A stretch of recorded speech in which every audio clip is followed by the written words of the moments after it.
Soy Kevin Domínguez y voy a hablar sobre los semiconductores extrínsecos. Ok, para empezar, pues a estos materiales, si se los modifica agregando ciertas impurezas, se les denominará un dopaje. Y a este tipo de semiconductor se le conoce como extrínsecos. Por ejemplo, si tenemos como material silicio y le agregamos en pequeñas cantidades un átomo de fósforo, podemos ver que el silicio tiene 4 electrones y el fósforo tiene 5. Entonces, pues el silicio como material ocupa nada más pues 4 electrones para formar sus enlaces. Entonces, por cada electrón que pongamos de fósforo nos va a quedar sobrando uno. Entonces, este electrón queda libre y así pues se denomina tipo N, ya que al momento de que se energice, este va a actuar como negativo. Y por otro lado tenemos también que si le agregáramos la impureza al material que sería boro, este solamente tiene 3 y entonces al momento de querer hacer los enlaces solamente serían pues 3 enlaces quedándonos un hueco. Entonces cuando se energice va a permitir que los electrones que sean vecinos se vayan a los huecos y así sucesivamente. Entonces esto se denomina como tipo P. Estos son dos tipos de semiconductores. Y, ok, podemos decir que al agregar este tipo de impurezas a los materiales, como el silicio, hace que la brecha entre las bandas se vuelva más pequeña. Entonces, se puede traducir como se necesitará poca energía para que los electrones puedan fluir. Y eso sería pues todo de mi parte.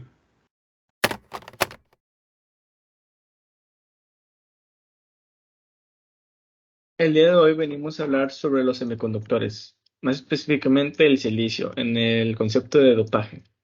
Acabo de aclarar antes de iniciar que el silicio y el cristal de silicio no funcionan como semiconductor. Para que esto funcione, como tal, se debe mezclar. Debe de topar con otro elemento. Esto nos va a producir dos tipos de materiales, el tipo P, que vemos a la izquierda, y el tipo N, que vemos a la derecha. El tipo P, el silicio se va a mezclar con un elemento que tenga valencia 3, que en su última órbita tenga 3 electrones, que esto nos va a generar un hueco en donde va a poder circular la carga eléctrica. Entonces, si miramos el material que obtenemos en todos los huequitos, nos va a dejar un hueco, es por donde va a poder circular la carga eléctrica como ven en el tipo P, ahí está señalado en un círculo con una flecha, donde falta un electrón, por ahí donde van a pasar las cargas eléctricas.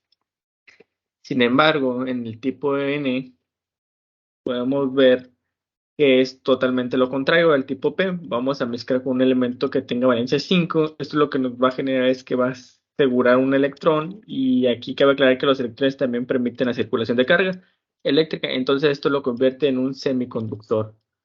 Aquí tenemos 5, en total 5 de valencia, es un electrón libre, entonces siempre va a ser un de corriente de semiconductor. Eso sería todo. Gracias.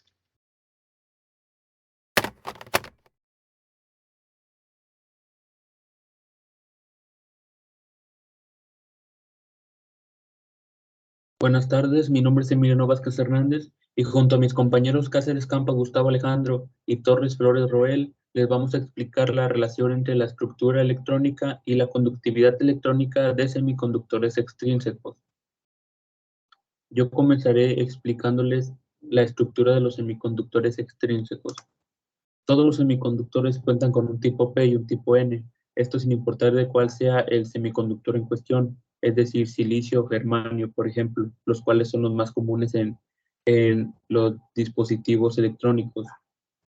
Los semiconductores tipo P nos dicen que están dopados. Esto quiere decir que tienen impurezas y la forma en la que funcionan es cuando se les aplica una tensión, los electrones libres viajan hacia la izquierda con dirección a los huecos que los tienen a la derecha. Esto vendría siendo esto es cuando se conecta en polarización directa. Y tenemos los semiconductores tipo N, lo cual pues vendría siendo la conexión, bueno, más bien el viaje de los electrones de manera inversa, es decir, ahora van a viajar de la derecha con objetivo de ubicarse en la izquierda.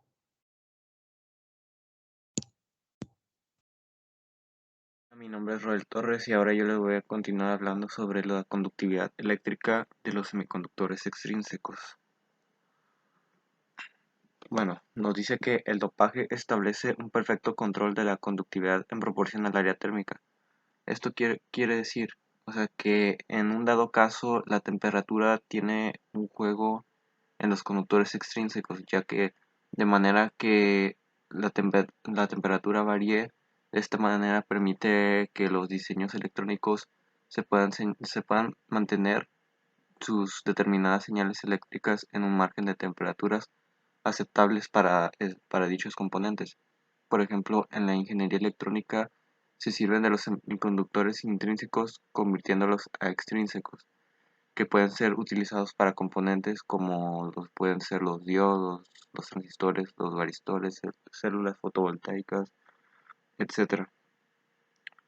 Entonces, vemos que la temperatura juega un rol muy importante para los parámetros que influyen en en la capacidad conductora de estos semiconductores extrínsecos.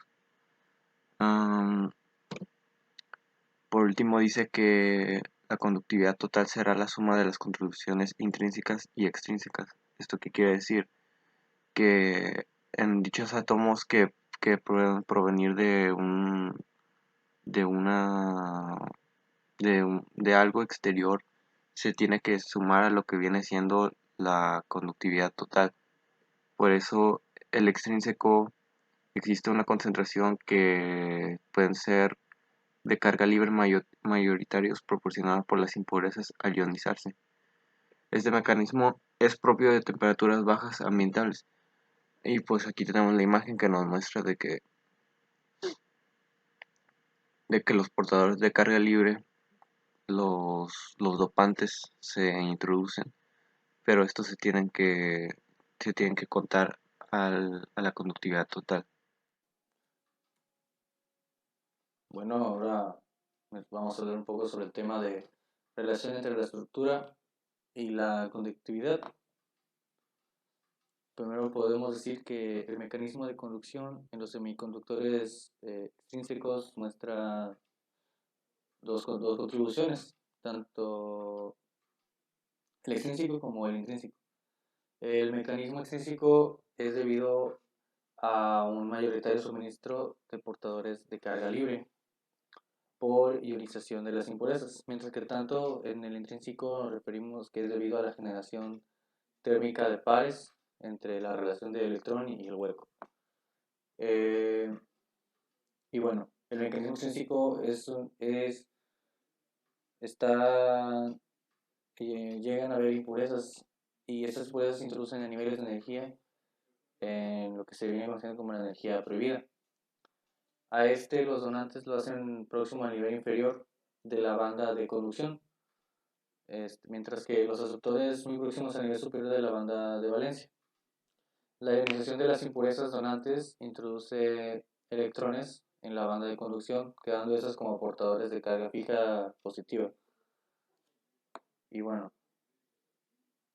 el mecanismo extrínseco es importante a temperaturas bajas, podemos decir esto, y superiores a la ambiental, mientras que el intrínseco toma importancia a temperaturas altas.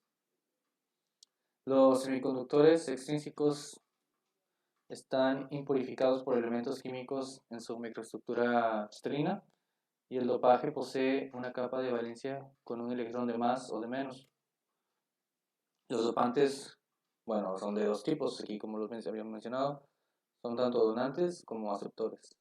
Los donantes suministran electrones como portadores de carga libre, mientras que los aceptores proporcionan los huecos como portadores de carga libre.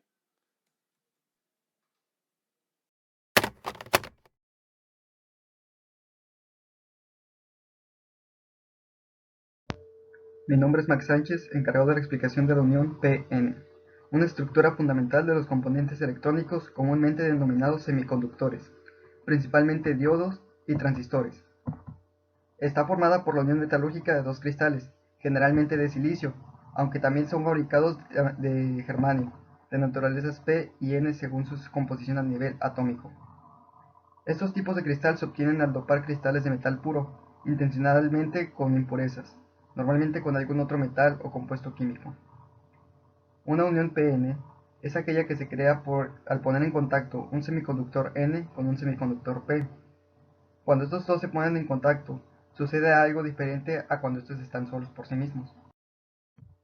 Específicamente, cuando se aplica una corriente eléctrica con polarización directa, es decir, una corriente que fluye de una terminal negativa a una terminal positiva, el flujo de corriente fluye utilizando los electrones huecos disponibles en ambos semiconductores, de modo que se mantiene una corriente continua en el flujo de electrones.